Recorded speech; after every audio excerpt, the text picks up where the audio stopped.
Up, kids, happy Monday to each of you. Chris here. Let's knock out some Q&A. We have some really interesting questions on this one, and this we're going to dive deep into because time management, particularly when you have team members that are around the globe, gets really, really tough sometimes. So let's dive in here. Tracy, thanks so much for your awesome questions. Great to see you on here as always. Let me just pull up my phone so I can say hey to folks as you're jumping in and make sure you can hear me okay. And we'll dive in here. And I want to answer Tracy's questions in particular. Again, anybody, you're always welcome to. Yeah, there we go. All right, cool. You're always welcome to jump in here and ask questions live as we're doing these things, or just shoot me questions in the comments below, or direct message. And I am absolutely always willing to help out. That's what this group's all about. We're always here to just help each agency owner figure out how to make more profit in less time. And that comes down to a lot of systems and processes. There's no reason we should be working 12, 16-hour days. You just simply don't have to. And we really want to get those systems, the processes, and then people around us that really help us have the vision, move things forward, but allow us to really get our lives back, right? We can create so much opportunity for ourselves and for our clients and for our team members and the communities around us just by doing this in a really smart, intelligent, directed way. So first up here, let's answer this question. Tracy's got two questions here, and I want to make sure I hit those really well. Hey guys, great to see you. I want to make sure I hit those really well here. So first up, Tracy, I think the question you asked last week about working 30 minutes a day. Let me just tackle that first, and then we're going to dive into your question about working with team members in different locations around the world and not being the bottleneck, because I totally feel that. What's up, CN? Great to see you. So let's do this one at a time here. First up, great to see you, CN, always. So how do I work 30 minutes a day? And what do I actually do in that time frame? How I get the work done, I don't want to answer that one quite here because that's not really your question, Tracy. You say, when you say working 30 minutes per day, what do you do in that time? Let's talk about that. How to get down to 30 minutes a day is processes and people, and we really want to make sure we nail that out, right? And we've talked about that lots in the past. Any more questions about them? Anybody, always willing to dive in. What I do in 30 minutes a day is super simple. I have two staff members who report to me directly, okay? We have two very distinct, what's up, Zach? We have two very distinct brands here in our agency, one working with surgeons. Hi, Zach. Just replying to people here to make sure I get that in there. One working with surgeons in small communities around the United States. And that one is a full service done for you digital agency. I know people fuss about the full service term, whatever you think about that. We outsource probably 80, 90%, probably more than 90% of the work that we sell. But we do almost full service marketing, digital support, all that kind of stuff, digital marketing support, communication, community work, Facebook, Instagram, Google, ads, website builds, the whole thing, copywriting, video, all of it, all right? We handle that for surgeons and subspecialties. That's one brand. The other brand is this elite agency thing. And we have a lot of people that we work with in this elite agency thing. So all that to say, in the elite agency world and in the surgeon world, I have two people that direct report to me to answer this how do I work 30 minutes a day question, or what do I do in that 30 minutes really. So Kimberly over on the Scenthold or digital agency side, Lucy on the elite agency side, and some of you may know either one of those. They're both super active in this community as well. And they report to me and they give me updates and ask me questions and things that I need to dive into. So typically when I'm working that 30 minutes a day, that's somebody coming to me, one of those two team members, and saying, here's something we're accomplishing, we need some direction, or what do you think about this, or we want to plan this strategy out, or we want to pursue this thing, or somebody else they're working with outsourcing, or one of the other folks on our team have asked a question they don't know the answer to. Or it could be in the sales cycle. Another thing I do with my time at 30 minutes a day is typically in the sales cycle. So if there's somebody to jump on a call with, like if it's one of our surgeons that we're selling and bringing into our organization, then that typically happens with me. Kimberly also handles some of the sales there, and we have another salesperson that is on the elite agency side as well, so I don't have to handle all of it.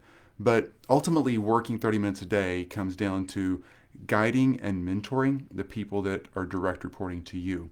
So I only have 7 people on my team, so it's not a huge team. Again, we outsource to probably 50 other people, but I don't have to interact with a ton of people. There's not all these strings I have to pull, and I want to make sure that I'm giving the time and resource needed to the people that direct report to me. So if you have VAs in other countries, wherever you are in the world, or if they're local in your own country that you work with, whether they're in your time zone or not, that time spent with them, you're looking for people that you can delegate projects and tasks to, completely letting go of those projects and tasks other than little overviews once a week maybe, and people who can just bring the more strategic need questions to you. And your goal is not to just simply help them accomplish a task and get something off the list.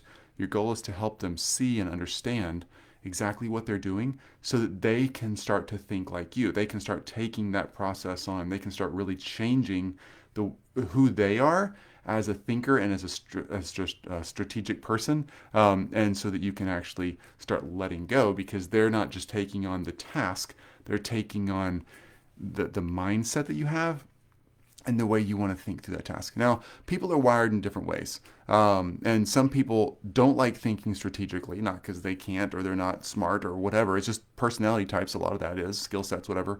Some people don't like getting in all that strategic mess. They don't want to manage anybody else. They don't want to really manage a project. They just want to think about individual tasks. Those are fantastic folks to have on your team, and they get a lot of things done, right? They're going to check those boxes. But you need someone kind of watching what they're doing and keeping up with what they're doing. And that person needs to be more of a strategic thinker. And that's Kimberly and Lucy on my team. They're brilliant, fantastic people, and they do an amazing job keeping all that together for me. And they think of so much more stuff that I don't think of, right? They're really good at what they do. So that's absolutely where I go first. That's what I spend my 30 minutes a day on. To answer your question, Tracy, when I'm working 30 minutes a day, it's typically with one of those two or a sales call if I need to jump in. And I'm just giving direction, and I'm really spending more of my time mentoring than I am actually doing. I don't know how to log into most of the systems on our computer or on our whatever we have, any digital systems that we have online. And I just don't spend a lot of time there. The team can help with that. There's always somebody better than me who can do that.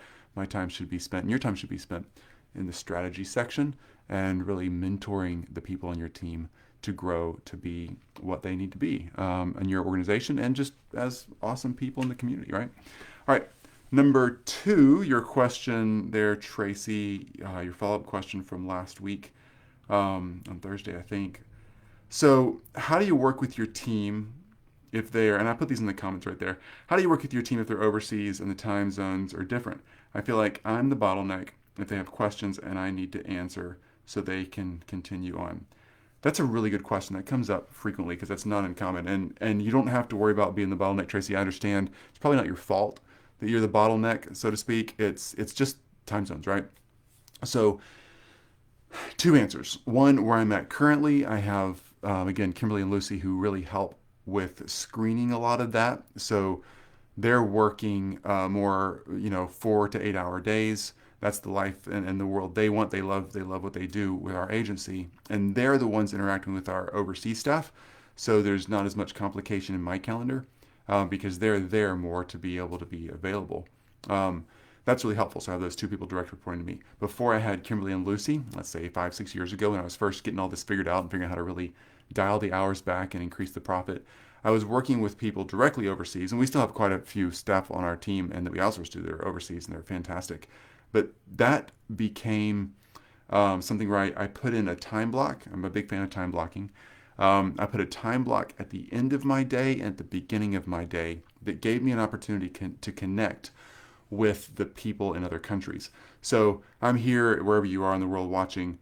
Sienna, awesome. See your question. How many active clients does your agency? Let me answer that in just a question. Excellent question, Sienna. Let me answer it in just a second. So back then we had folks, and we still do, folks working in lots of time zones around the world.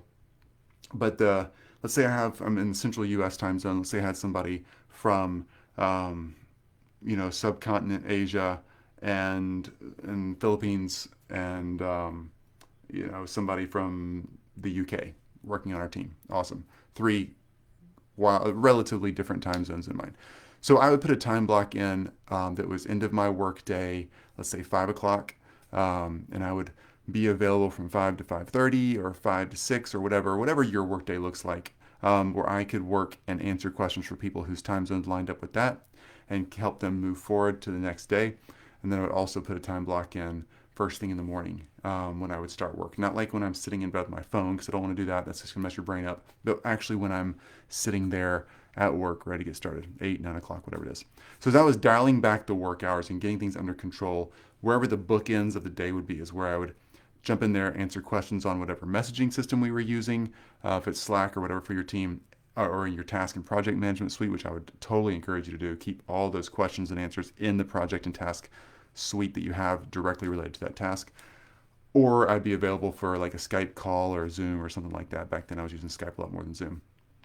That way I could be available if they needed to jump on and screen share and do something, or I could do a quick screen recording and show them the process I would go through and answer their question, or just fire away a quick little message. That way I'd get it bookends of the day. In theory, yeah, they could still be on that 24-hour information lag where they have a question that comes up and it's in the middle of the night and I don't answer it till the next morning. And then they get it. And by the time I'm in the workflow, I don't get it till that afternoon or evening. The next question, it does get slow. If it's really going to hold up a project, I would try to meet with them. And typically we have a meeting also. Our team still does this, and I would do it back then too, where every week, one time a week, we would jump on a call collectively with all the folks on our team, particularly overseas folks, and just say, hey, let's sit down, hammer out any big questions that are coming up. All right. So that's how I would do that, Tracey, to make sure that it's not extending into late nights your time, and it's not taking up your entire day. And then being a little bit strategic and proactive of how those tasks and projects are set up, so that the team member who's in another time zone, if they do get stuck on one point, they have like 5 or 6 other tasks they could tackle, so that their day's not wasted. And even if that one thing gets held up, other things could go forward. I was always trying to have multiple lines of tasks and projects going forward. That way they could shift if they got stuck. Sometimes it's just 2 or 3 things like, hey, really want to, if you can help me get this website, populated, bringing everything from a client's old website to this website. If I was doing that back then, I think I was. Then I would have that going on, but I would also have maybe a more general administrative task like, hey, I need this whole file structure organized, or hey, I have this long ongoing research project. If you get stuck on the website build, no worries, just park it till I can get back to you and go back to this research project, and let's start collecting emails or phone numbers or client lists or whatever you're trying to get. So something that's kind of long-term, ongoing, getting things done, and something that's more specific. That way if they get stuck, you can help out. Long answer. Hope that helps. Hope it wasn't too wordy. Thanks, Tracey. Good.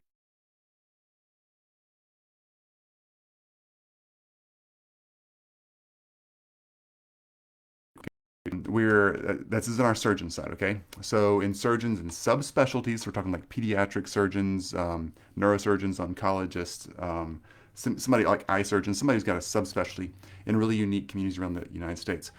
We've figured out, we've done this dozens of times in different niches, how to get into the most profitable section of that niche. Well, sure, you work with doctors. That's easy. No, we've done it in every imaginable niche you can think of. There's always a subset in every market that wants to pay you way more to have a problem solved for them. And we're really, really focused on that. So we dial in so we can get the highest profit margin in the niche that we're going into. And then we take only 10 clients at a time. That's our limit. I guess in theory we could do 15 by bringing on a larger staff, but the staff we have now, the business we have now is fantastic. It provides everything we want, everything our staff wants. Our clients are super happy. It's like being at a small boutique concierge style 5-star resort experience. When our clients come in, that's what they experience, and we want to keep that up. So we're able to charge quite a bit. We're able to keep our profit margins high. We're able to keep the time dialed back. The efficiency is really high, and our ability to focus and just deliver insane results is what we're all about. That's been a good model for us. Used to work with more than that at a lower profit point, lower profit margin point, and it would get sloppy, and we were working in a world of B and sometimes C clients versus A clients. So the plan was to shift to working with only A clients that are highest profit margin, least amount of time to get the work done, and that we enjoy working with the most. And we just deliver insane results for that. So that's how many clients and why we work with 10 clients at a time. Good. I'm glad. I love that model too, because as you do, Cian, I love taking pride in the work that we do. Man, I just love that. Like for instance, we sent a. This is going to sound maybe silly. We sent to a client last week a thank you gift. They've been an amazing client for like 6 months now. They're kind of early on in our process, and they're just crushing it. We're super proud of what they're doing. They're responding right. They're doing their part. We're doing our part. They're making this work because they're doing the work, right? We can only do so much work for our clients. They have to do their part. So we sent them a $400 brand new like soft Yeti bag with our company logo on it, just to say thanks. A $400 Yeti gift with branded with our company is an amazing gift, and it's super cool because we're able to work with such a small number of people at such a high level that we're able to really give them cool stuff and do cool stuff and have fun experiences and really build that brand in that spot. On the elite agency side, we have a mastermind. To answer your question a little deeper, CN, we have a mastermind. We allow 15 people per group into that mastermind, and we open that door 3 times a year. So 45 people a year go through that process. So that would be the larger client experience, I guess, that my team and I would interact with. But that's really handled in 3 groups a year. So we're able to kind of handle that as like 3 clients or 3 experiences a year that we go through as a team. So again, a very small, controlled community of clients there, and we're able to deliver that same 5-star, really unique experience because we're after transformation in that group. Same with our scent hold clients, the surgeons. We're after results and transformation, right? And I feel like we're able to control that and deliver that a lot better when we keep that super focused, really dialed in spot for both brands, scent hold with the surgeons and elite agency in the training that we do here and on Facebook. This is a fantastic place. I love getting to do this as well. So anyway, CN, super cool question. Any other questions before I dive out of here? I think I've captured that. Tracy, I know you're watching this later, not able to catch on live. That's all great. Hope that answered your question. Reach out again. Any other questions? Anybody else before I dive out for the day? Fantastic Q&A session here. We'll be back on tomorrow for sure, and we'll dive into. There's another stack of questions I've already seen that I'll hit up tomorrow, and we'll jump on those. Tomorrow, my goal is to go after questions that are really around purpose and like what's our purpose as people and as agency owners and as individuals, as people in our family or our communities. I just want to dive in, kind of explain how I think about that because it's important. It's something I struggle with to kind of stay focused on. I think we all do, particularly in this weird time of COVID where we've all been locked up a little more and struggling to like live our normal lives. Maybe purpose is something I've stumbled back and forth on. So kind of preaching to the choir here on this one for sure. But I want to make sure that we tackle that. And I've got several questions here that have come in around purpose. CN, another great question. Do you work direct with your surgeon or an office manager?